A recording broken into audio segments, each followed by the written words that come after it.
this is a great panel, and I'm very happy to be here with the three of you. As you know, as we discussed when we prepared for this panel, we'd love to hear your personal stories and advice and examples that can help this audience really thrive in their professional careers. So I would like to start with the questions for the three of you.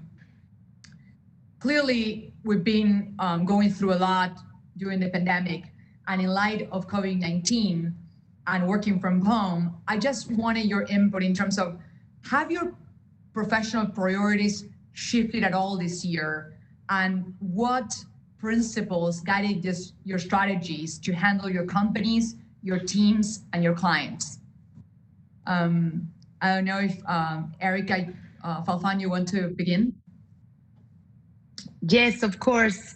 Hey, everyone, it's nice to see you again. And so, yes, well, I work for Walmart, and Walmart is a very important company in Mexico City and also in Latin America.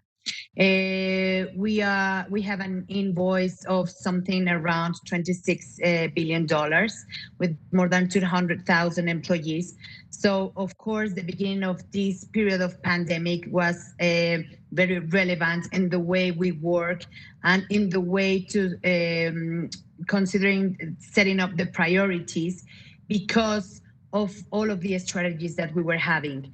Specifically in the areas that I work for, I manage e-commerce. So as you should know, e-commerce took a lot of relevancy behind these events. So definitely the first priority was how to serve our customers, how to serve our members, as we call them in SAMs, in order to make their life easier, but to consider that right now our customers were going to be facing a very important event right now, and we want to preserve their security. So one of the things that we've done is that we launched home delivery, which was a service that we were about to launch this year, but with a slower pace and with a slower rollout. And because of this situation, we decided to do a stronger and a faster rollout. And in order to serve our customers and to bring them their groceries at home in less than 24 hours.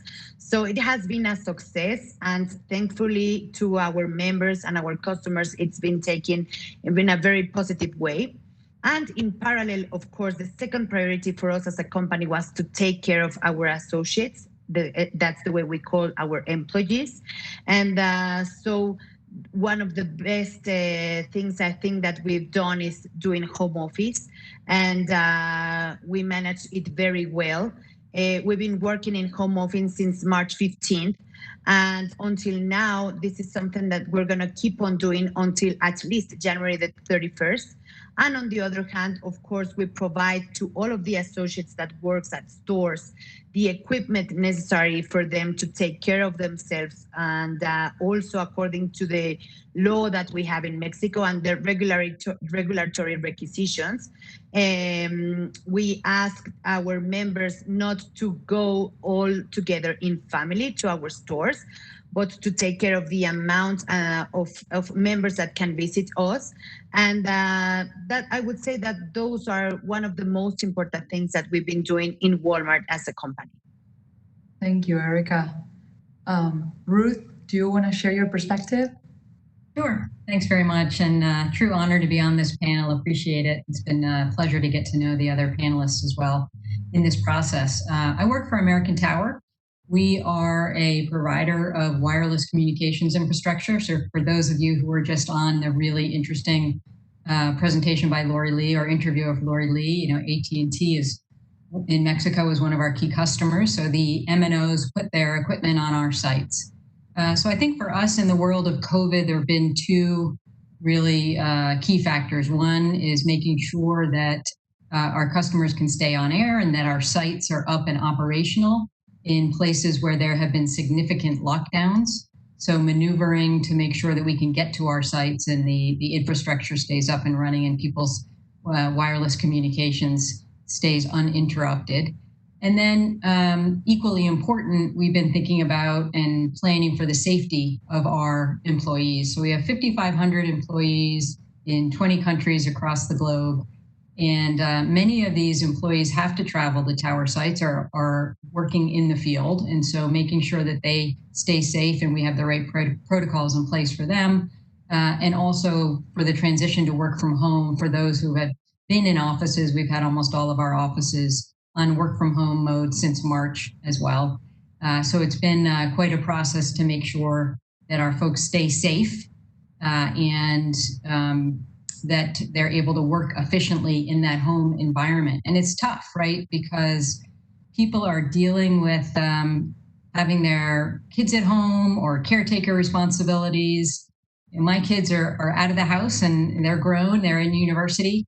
But if this virus had hit us 10 years ago, I really think I would be surviving at this point hour to hour, not day to day. And I really, my hat's off to a lot of our employees who have had to balance their home situation with kids homeschooling and the work situation. So we've been doing a lot of thinking as a company about how to be flexible and help those employees who, through no fault of their own, but the fault of the virus, are in this tough spot. I think that's been a lot of our discussion and focus, and we're always open to creative ideas that other companies have come up with to allow for folks to efficiently work from home. Thank you, Ruth. Erika? Thank you, Agostina, and it's a pleasure to be here. Great to see you again, Ruth and Erika. Maybe I start by talking a little bit about the company. I work for Belcor. Belcor is a beauty care products direct selling company. So we sell through catalog, through our beauty consultant that they sell to the final consumers. We have more than 7,000 employees across LATAM, and we are a bit above $1 billion in sales. One thing that is very particular to us is that we're more than 70% woman employees. So when we talk about people working from home, that's something very particular for us because it happens what Ruth was mentioning. But maybe to Agostina's question on how did we manage this situation, we very early in the pandemic kind of aligned on 4 key principles on how we would manage the pandemic and the crisis and the moment. And those 4 principles were, first and foremost, people first. And when we were talking about people, we were talking about our employees, but we were also talking about the more than 800,000 beauty consultants that we have around Latin America. How can we protect our employees? How they are safe? We sent our employees home even before the countries declared their lockdowns, and also how we enable the consultants to be able to continue with their business, but without putting their health at risk. So that was the first, people first.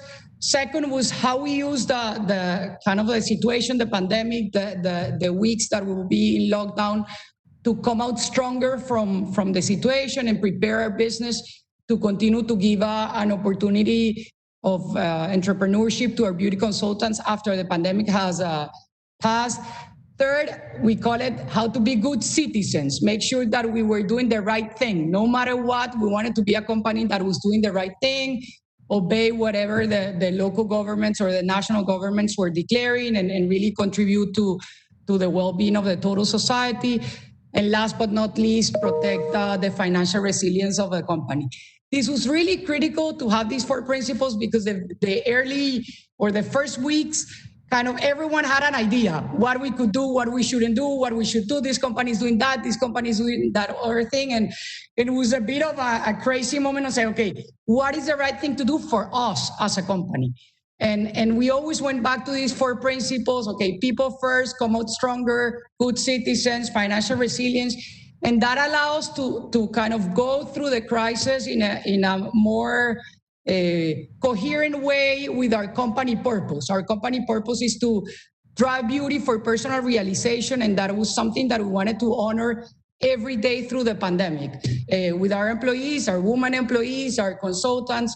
So for us, the learning was how powerful it was to have these 4 principles set up at the very beginning, and then being very disciplined all along the process to make sure that we were making decisions honoring this. So that is a bit on how we manage it.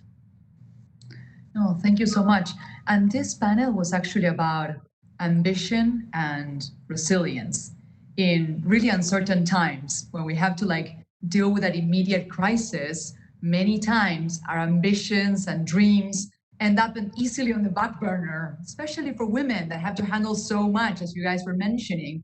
So I wonder, how can women hold onto professional ambition in these trying times? How have you managed your own career progression, and how do you think women should manage when there are so many immediate things you need to focus on, but you also have those aspirations and dreams in the medium long run?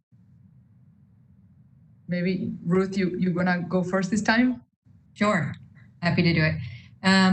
Yeah, I mean, I think that resilience, as I thought about this panel, resilience means different things for different people right now, depending on where they are, right? So we've got folks who, again, are sort of surviving hour to hour right now with all of the different things that this pandemic has put on their plate.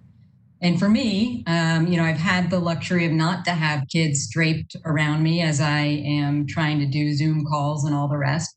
And so it has been an opportunity for me to do some stretch projects. So, for example, early in the pandemic, I raised my hand to lead on behalf of American Tower our remobilization effort. So globally, I'm working with the team that is deciding how we are going to re-enter into each of our offices, how to do that safely with our employees, what metrics we're going to look to, how we're going to reconstruct the offices so that people can work in the offices safely during the pandemic with masks and social distancing, but trying to preserve some portion of the office.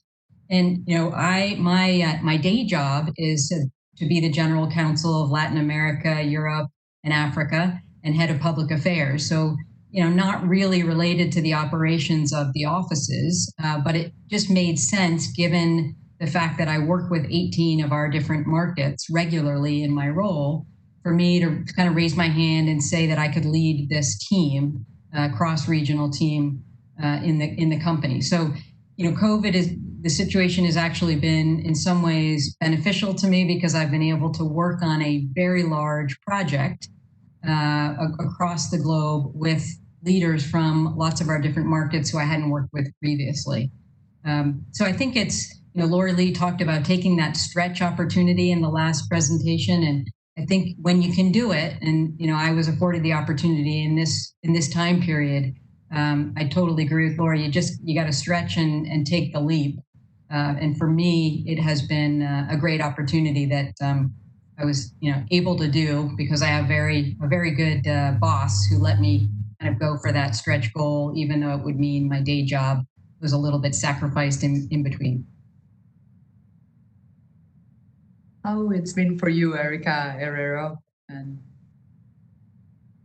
for me, I think it was a matter of having very clear priorities since the beginning, and was kind of the first days you want to do everything. You want to be involved in all decisions, in everything that's going to happen, because it's such a big thing happening that your initial reaction is to get into it.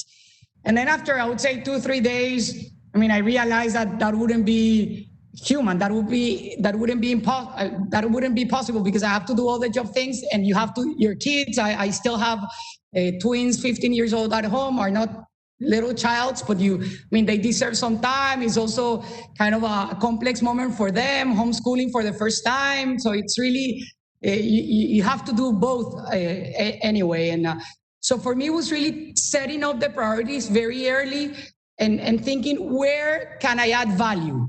Really, there were things in the company that I really needed to be there. I could be the one adding value and making a difference. And there will be some others where other people could do a much better job than I could do, or could add significantly more value than I could do. And I think one of the beauties of this moment, with all the sad thing that it means, is you see the power of your team. You see the kind of the luxury of being surrounded by amazing people. And so one of the things is we empower the rest of the team for other topics, again, that they could add more value than I could do. One of the things that I felt I could add value was to keep the organization, kind of over communicate with the organization, being very transparent, being very authentic with the organization on where we were, what we were doing, why we were doing the things we were doing, which things were working, which things were not working. People at this moment valued a lot, at least in our organization, the transparency. Kind of don't show us that everything is being solved. Tell us the things as they are, that give us safe. That makes people feel more kind of, we are in good hands. So I spent a lot of time connecting with the organization, talking. We had something that we call Double Way, which was an open conference that all of the employees could connect and ask any questions they could ask. And we committed ourselves to answer or take the question and get back later with an answer if we didn't have it. And it was also fair to say, we don't know. And that people appreciate it. People appreciate it saying, I mean, they're human. They're passing through this crisis in the same way that we individually are passing, and hearing them that we don't know, we're going to find out, was also very good. So for me, it was priorities. And my first priority within the company was to keep the organization informed, give guidance, direction, and kind of help on the managing the anxiety of the employees. What has been your experience, Erika, and how you advise women to treat those more medium long-term goals?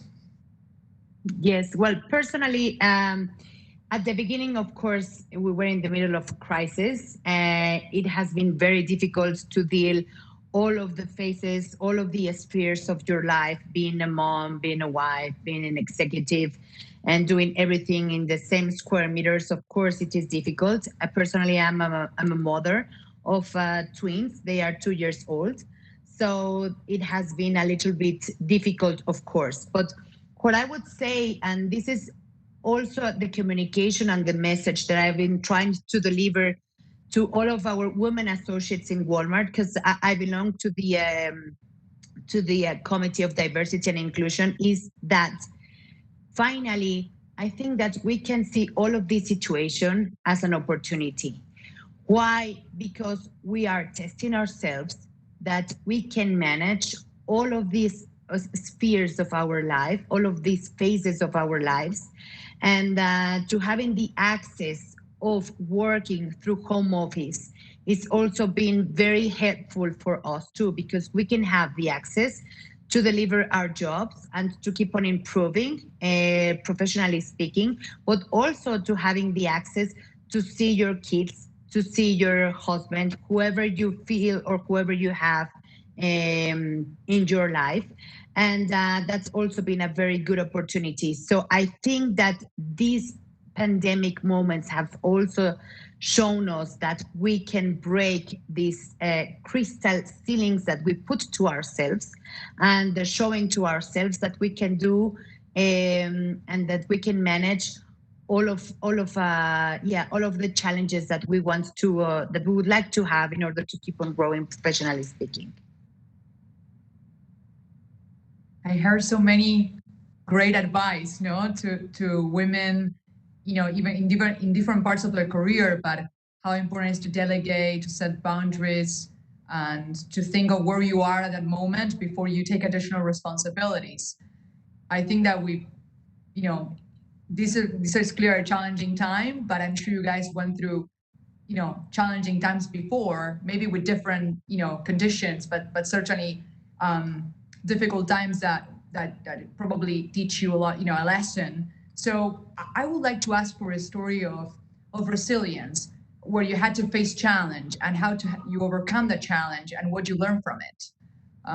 I think would be helpful for women that sometimes are afraid of taking additional responsibility, that sometimes struggle to raise their hand and say, I think I can do this. And so I just feel that through this personal example, we can share what you've learned and what you would advise women to do in similar circumstances. Maybe you want to go first this time, Erika Herrero? Sure, a pleasure. Well, maybe more than a challenge, I'll share kind of a personal story on this thing on woman careers, and then and Lori was talking before about it, and I'll take a story when I have my twins. My twins were delivered earlier than when they were very tiny, so had all the difficulties of most of the twins' pregnancies, and all of the people around me assume that I would stop working. That was kind of the assumption in my network around me. And one day I realized, because they were like, okay, now what are you going to do? Have you already told in your office that you're not going back? And I was like, what? Of course I'm going back. It's not that if you have kids and twins means you cannot work. And for me, that was a kind of a big moment of kind of a big aha, because I didn't even consider it, and seeing that the people around me felt that it was obvious that I would stop working, it kind of made me, am I making the wrong decision, and I'm doing something wrong for my kids? But I was very convinced that I would be a better mom if I would be a working mom than if I would be a stay-at-home mom, because I believe that it's more a matter of quality, and if you are happy, if you are kind of having your personal realization, you're going to be a significantly better mom than if you are doing something that you don't like. So for me, kind of a big learning at that moment, which I have to confess that for some moments I was like, oh, everyone can be wrong, so maybe I'm the one I'm wrong. But at the end, I think is, and Lori said it, is what's your definition of happiness? And it's your definition. It's not your sister's definition, your best friend's definition, your mother-in-law definition. It's what makes you and your family, I mean, your husband, your kids, definition of happiness. And for me, that was working. Then for me, the other thing was working on something that I had passion for, because when you have a passion for, at the end, it comes your very best version. And if your very best version comes out, you're going to achieve whatever you want to achieve, and the sky's the limit of what you can make happen. And so that was for me the second learning on that specific moment. And then the third, I believe, is, I always say, because I get asked the question, and when I was promoted to CEO, it was a kind of a big deal, a woman being promoted, and that was, I hadn't realized at the moment how important that subtle message was for the rest. I think life is a matter of choices. At the end, you can do certain things well done, but you cannot be kind of the best mom, the best wife, the best CEO, plus the one that goes to all the parties you're invited, plus the one that goes to all the shopping trips with your friends, with the one that, I mean, there are certain things you can do. And definitely it's more than one. You can do, I don't know, 4 or 5, but you cannot do 10, 12. So you have, life at the end is a matter of choices, and there are choices in different stages of your life.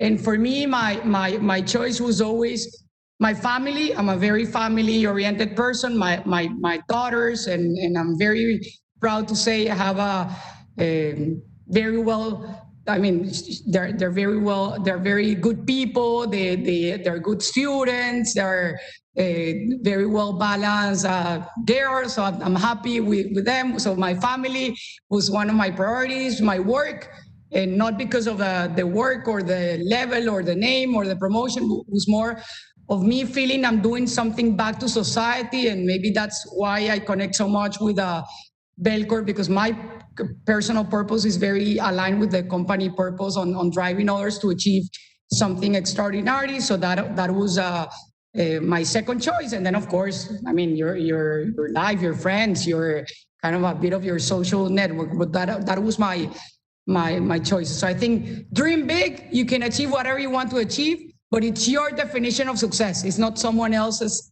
definition of happiness. Work on something you love and have passion for, because that will be your best version. And then life is a matter of choices. So that's what I learned from that situation of having twins and having all the people around me saying you should stop working. Certainly a challenge in Latin America culturally. I had to face something very similar. Yeah. Erika, what was your experience? I mean, challenges or opportunities to thrive when you faced difficult times you could share with us? Yes, I would like to share a personal experience here around exactly the precise moment when I was pregnant. So I was something around 6 or 7 weeks pregnant, and I was invited to participate in this process of having this new position, the one that I have right now, which is leading the e-commerce business of Sam's. So just to give you a quick perspective, I'm a finance woman, and I've always been working in finance. In fact, I studied a bachelorette in finance, and for 18 years of my professional career, I was always focused in finance too. And so this was a huge opportunity because this will be the first time in which I will be running something out from finance, leading a business, being accountable of a P&L, and also in a new world, which is e-commerce. And I was a heavy user of e-commerce, but never been leading in that business. So it was a great opportunity, but at the same time, I knew I was pregnant. I was just 6 or 7 weeks pregnant, and I didn't communicate anything to the organization, not to anyone, even to my direct boss, because as you know, I was waiting to have at least between 12 to 13 weeks of pregnancy to communicate it. So I decided to myself, and I said, I'm going to participate. And so I ran into this process. The process ended something in between 3 or 4 weeks after. And I won in this process. And so it was now a huge challenge to communicate to the company, to my new boss, that, okay, thank you so much for the opportunity, but you know what, I'm pregnant too. So if you want me to go to India, to US, etc., I will not be able to travel up until the 25th week or something. I don't remember very well. So it was a huge challenge. But I said to myself that it was going to also be a good opportunity, not just for me, but for the rest of the women associates that we have in Walmart, to show them that things can be possible, and also like trying to open a new way and new options also to my colleagues, that companies can accept someone in a new position, even though they will be delivering in a certain period of time. So I think it was a very challenging period, but in the end, everything turns out great. In fact, my kids were super preemies, and they were born on a 30th week. So I asked to the HR committee to run the first pilot of extended maternity leave. And that was a project that I was working on in Walmart, but because of this urgency on delivering, I couldn't finish and couldn't put everything in black and white. But when I was about to come back to the office, I asked to this HR committee to please let's test the first pilot of extended maternity, adding 2 more months to the maternity leave. And they said yes. So that was another test in which you can leave for more than 3 months. In fact, I left for 5 months and nothing happens. And the business kept up running, and I had the chance to see my my twins and to be with them a little bit more. And well, it was a very good experience, and I'm very thankful with Walmart, my colleagues, my team, for having this great experience.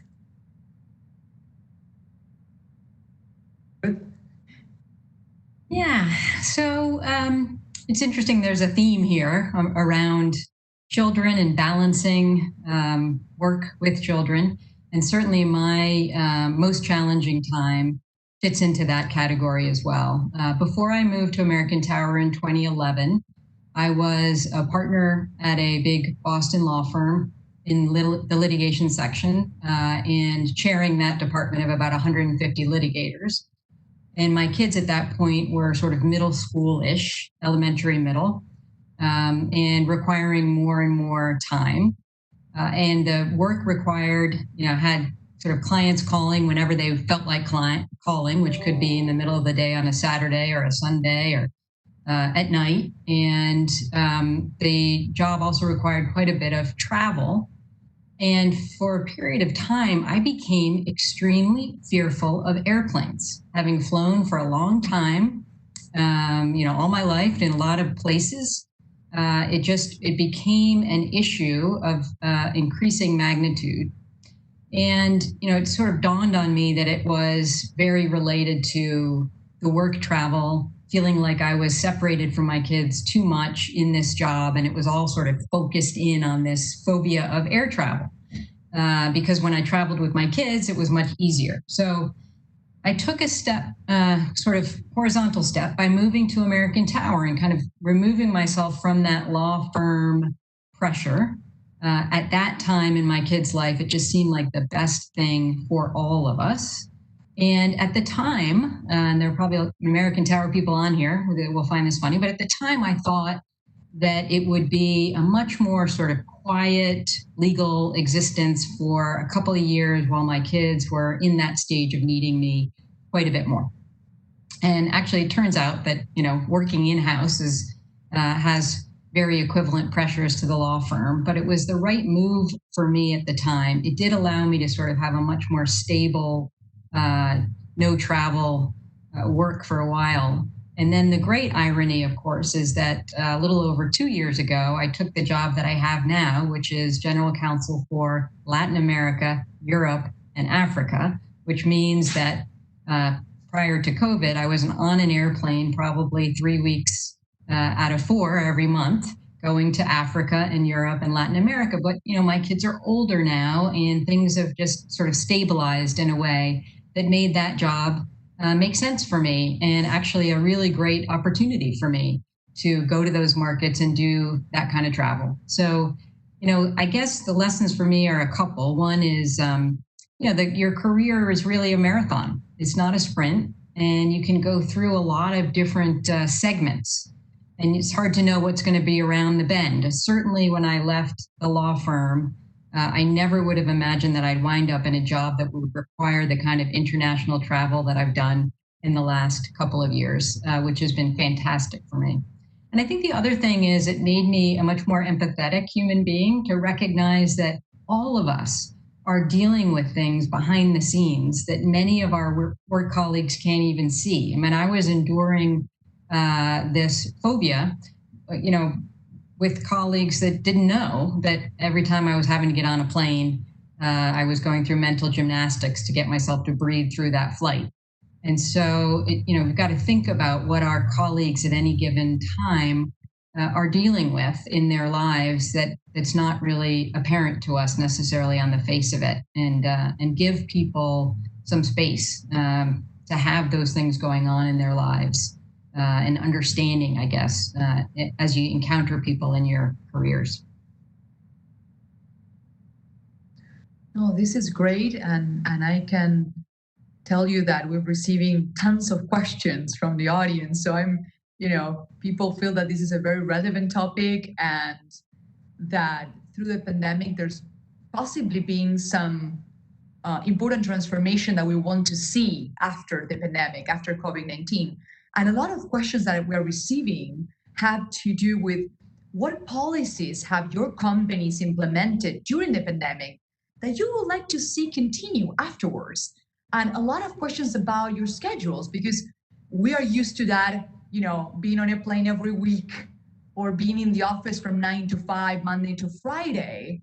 And a lot of questions from the audience have to do with what you would like to see after the pandemic.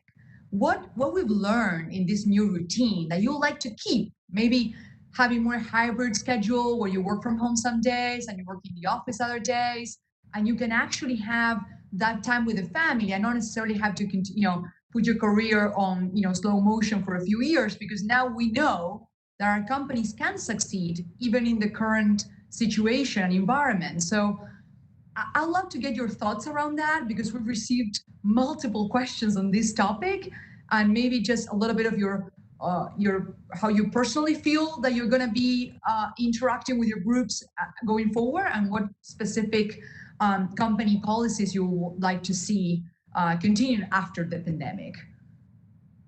Maybe Ruth, you're going to go first. Yeah, happy to. Yeah, I mean, policies, it's an interesting question. I think that certainly this has taught us, the pandemic has taught us that we can work effectively from home as a company. I think a lot of us do miss that office environment, and the office will have a crucial role to play in our company going forward. But with that said, we have proved the case that flexibility on schedules is something that we're able to do. And so I think we will be much more flexible going forward as a company. We were starting to be that way even pre-pandemic, but I think even more so.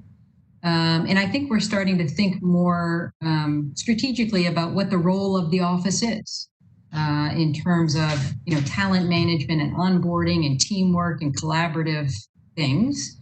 And how do we want that office of the future to look? So look what it should look like. So we're working on that.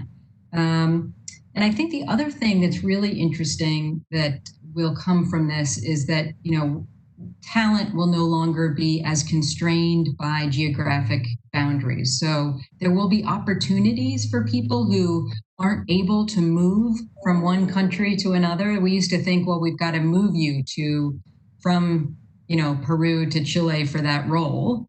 And now I think we may rethink whether an actual family move is required and whether we can be more flexible about temporary assignments that happen remotely, where we can get expertise from one place and, sort of virtually connect it to another place within the company in a way that maybe we wouldn't have thought was really feasible before we all became so expert at these video calls and the use of, the digital whiteboards and all the things that we're now doing to work collaboratively virtually. Erika Herrero, I think that in your case, your company was already interacting with many women that were working from home, right? So what new policies have you guys implemented and what do you like to see going forward? I think it's very much in line with what Ruth just said. For us was, we're very proud of our company culture, and we felt before that being in the same place was critical to protect that element of culture.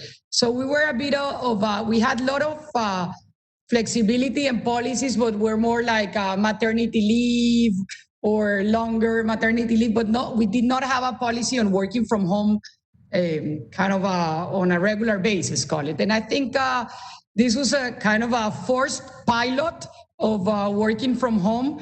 And we all learned that it's doable. There are some things, as Ruth said, that you do need the office. Some creation, innovation, collaboration, some things are you need to be together in the office, but for most of the work, we can do work from home. So one of the things we are gonna keep is the flexibility of working from home. We're gonna have we're kind of fine-tuning the details, but we're gonna have some roles that we're gonna allow to be 90% working from home. We're gonna have some roles that we're gonna allow to be hybrid, like half and half. We're gonna let people choose which days to work from home, aligning within their teams. So we're gonna be significantly more flexible on working from home than we would have been without the pandemic. I think that the second thing is also what Ruth mentioned on location-free or geographical moves. Before, every time we would think on, this person will be great for this role, but that person needs to move to Peru. No, but she has a husband that has also a career, so how we manage both careers, as Lori said, and then came the discussion on dual career. And now we're seeing that there's some roles that are gonna be able to continue doing it from a different location, and that would work as long as the person is open to travel, I don't know, once a month or depending on the role. I think that's the second thing. And I think the other part that's gonna help a lot, particularly our people that are significantly more women, is less travel. Before, for us was, I don't know, the monthly executive committee that we have. We have some of the members of the executive committee are in Colombia. And if the person could not travel that day, would cancel the meeting because it has to be face-to-face. If not, we cannot cancel the meeting. We have had 6 executive committees, actually more because we moved them to weekly in the pandemic, perfectly virtually, and they have worked as well as face-to-face. So I think we're going to start to see less travel, and that's at the end, it's going to help women, because some of the issues of a woman traveling is with whom do I leave the kids? My husband is going to be traveling for work at the same time, and I don't want them to stay alone in the city. So I think that's the other kind of paradigm that we're breaking in terms of flexibility for work. But we're going to see significantly more working from home. And I read somewhere a question on how are people seeing it. We have different groups. Some people are wanting to go back to the office because they miss the office, but then we have some others say, no, I love being at home because at least between meetings, I say hello to my daughter, or I see her finishing the class, or I'm able to see her before she goes to bed. The one part that we're still struggling is how to set boundaries on schedules, because now that line between a kind of office hours and family hours are a bit mixed, and some people are asking, hey, how are we going to manage that? And we're still brainstorming and looking for solutions, as I think most of the people are facing right now. So that's in our case. Erika? Yes, in our case, before the pandemic period, we used to have 1 day per week in home office. Now that policy has changed, and there's a minimum requirement of doing at least 2 days per week. But you can choose if you want to if you want to spend the full week doing home office. So that's something that has changed too. And on the other hand, yes, we can decide, and we can say if you feel that you are on risk and you don't feel satisfied on going to the office, you can decide to keep on permanently working at home. So that's another thing that has changed too. And the third one, it's also very related to what just Erika and Ruth were saying, is that the policies concerning the periods of working are being more strict. We are being we are struggling all the time with setting up the boundaries of how many hours should we be working. So we're being more strict around that, and trying to keep and trying to maintain that you just have to work between 8 and 5 p.m. depending on the schedule that you choose. So this is pretty much what we've been doing, and of course, all of the business trips have been decreased, and we have proven to ourselves that we can manage our meetings, our strategy sessions, etc., just doing it by video conference and not going to the other side of the world to having a personal meeting. That's so true.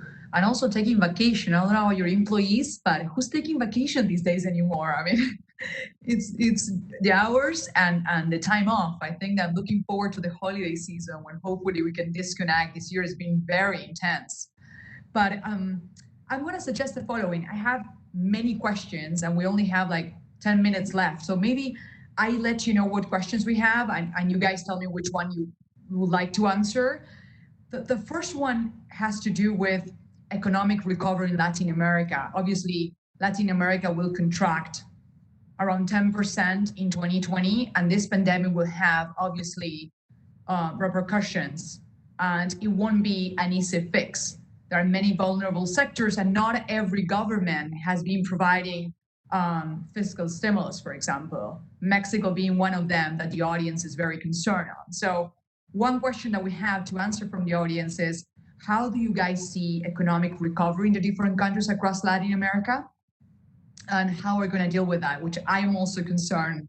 I work for Goldman Sachs at a bank. I'm responsible for Latin America, and that's certainly a concern for many sectors when you think of poverty leveling, even.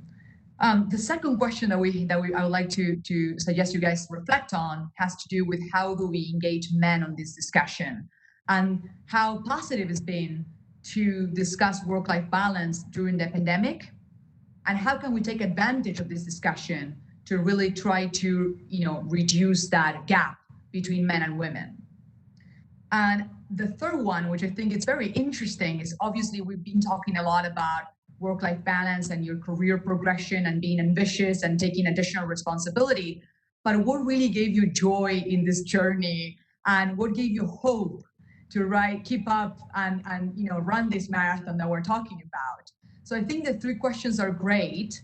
And I didn't want to select one myself. I felt it was better just to let you reflect on the three of them, and maybe if you guys want to give a short answer, touching on the 3 points, or if you want to maybe discuss one in particular, I'll just let you guys. Who would like to go first? I can take the last one maybe, on the joy and hope running this math. Couple of years ago, I was the privilege to be in kind of in a executive university that the biggest outcome was to write your personal purpose. What's really what you wanna, of course, from a call it professional side, but it has to be linked to your personal values. And it was